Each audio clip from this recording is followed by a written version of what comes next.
right. So first question and topic up for this morning is an interesting one.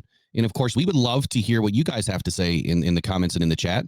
Who would be, or who do you think would be the first non-quarterback player taken in the first round? And we're going to follow this up with a few other questions. Is it going to be a defensive or offensive player? What team does it? Who will be the player potentially? And at what pick? So, Eric, I'll kick it over to you right away. What are you thinking about the first non-quarterback? So what this really means is how many quarterbacks are going to be taken in a row? Do you think that there's an outside chance for 4, for 3, for 2? What are your thoughts? So a lot of the drafts I look at, it's looking like the first 4 or 5 picks, depending on trades, maybe all QBs. So we might not see someone who isn't a QB, who is possibly like Marvin Harrison Jr. or Dallas Turner. One of those guys at maybe 5 or 6. So it all depends with the Chargers, the Giants, and the Cardinals, what they decide to do, if they stay put or if they move out, because it seems like a lot of teams need a QB this year. So, yeah, I mean, with all the mocks that I've done, I started out, with my first rough draft, first round mock with no trades. I think I had 2 QBs going and then got right into offensive tackle going to the Patriots. In my second one, I had 4 quarterbacks going. Obviously, it was Caleb Williams, Drake May, J.J. McCarthy, Jaden Daniels, but that included the Minnesota Vikings moving up to number 4. And yesterday I spoke to a rumor kind of going around in the Minnesota area between some of the beat writers that were writing some information, is that Minnesota may elect to wait until 25 to add a quarterback. And if they do that, then that means that their 2 first-round picks are going to load up their team, and they're not going to take a quarterback, which would be huge for them, not good for the Lions. So who's your pick, Eric? Who do you think it's going to be? Where at? Personally, because of all the buzz, I think it's Marvin Harrison Jr. The guy with the next best odds after him is Malik Neighbors, and then Joe Alt, and then Rome Odunze. And these are Vegas odds, but far and away, the best odds to go first, other than a quarterback, is Marvin Harrison Jr. And I think it's because of his name and that his father played in the NFL, and he showed out at Ohio State for the most part, Yeah. So, I mean, if I'm just going to stick to my guns here, based on my most recent mock draft, to answer question 1, who would be the first non-quarterback taken in the first round? I would say it's going to be an offensive player, and I would say that it's probably going to be a wide receiver.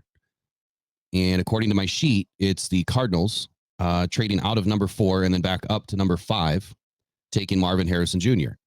And so I think that answers all kind of 4 or 5 questions there. Offense, Cardinals, Marvin Harrison Jr., pick number 5. They trade out, trade up.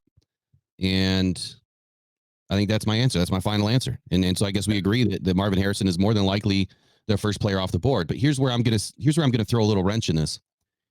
As I get to my next mock drafts, I see a potential that maybe the Patriots, want to trade out of their pick to add some more draft capital. Maybe they don't feel like taking a J.J. McCarthy at 3 or Jaden Daniels at 3 or Drake May at 3 if he slips.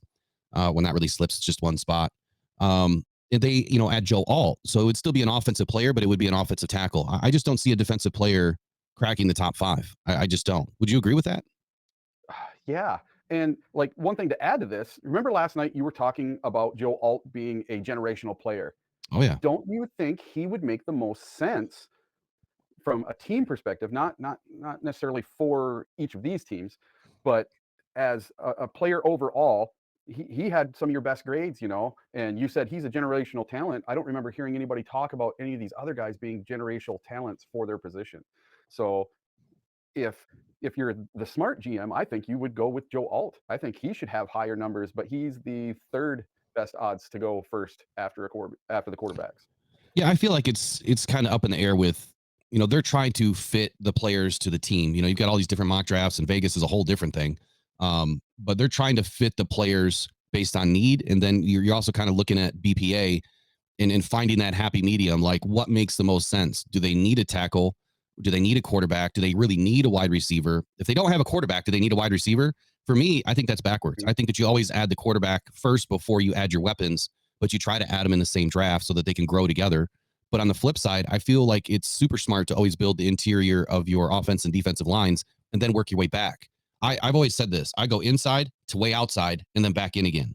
I don't go inside and then like the linebackers and then the DBs. I go inside cornerback or DBs, then back to linebackers. I go, inside quarterback, then wide receivers, or running backs. That's just how I do it. Obviously, I'm not a GM, so I've never had to do it. But any comments or Yeah. Anything else you So want to add like to the that? Vikings, like the Vikings, if they pass on a quarterback, I don't think this year they're going to be super dangerous.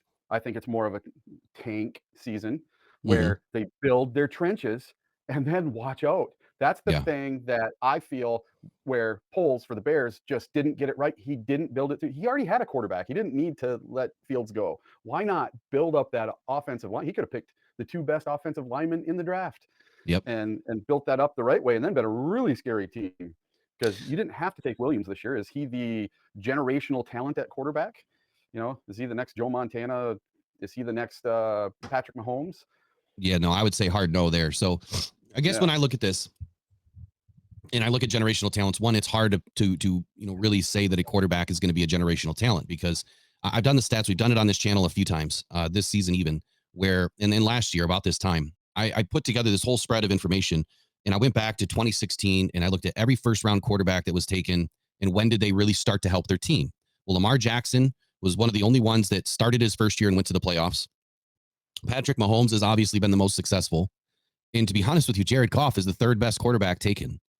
He's had the best stats, best everything since he was taken.